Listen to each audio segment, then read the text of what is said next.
Saudi Arabia యువరాజు ప్రధానమంత్రి Mohammed bin Salman కీలకమైనటువంటి వ్యాఖ్యలు చేశారు ఇరాన్ మీద. వాస్తవంగా ఇరాన్ సౌదీ మీద కూడా దాడి చేసింది, కాకపోతే దుబాయ్ మీద యుఏఈ మీద చేసినంత దాడి కాదు, కానీ సౌదీని కూడా దెబ్బకొట్టింది, ఆరామ్కోని దెబ్బకొట్టింది.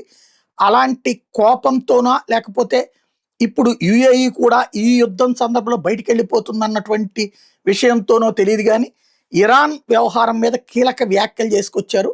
బరాక్ ఒబామా ఎవడైతే అల్ ఖైదా తీవ్రవాది, ఒకప్పుడు ప్రపంచానికి అరాచకాన్ని చూపించడం కోసం అమెరికాకు సంబంధించిన ట్విన్ టవర్స్ను కూల్చివేసినటువంటి విమానాలతో కూల్చివేయించిన రాక్షసుడు, ఆ బరాక్ ఒబామా తను బతికుండగా ప్రపంచం అందరి దగ్గర నుంచి డబ్బులు కలెక్ట్ చేసి $150 బిలియన్ క్యాష్గా ఇస్లామిక్ రెవల్యూషనరీ గార్డ్ కార్ప్స్కి ఇచ్చాడు, ఇరాన్ కొమైనీకి ఇచ్చాడు.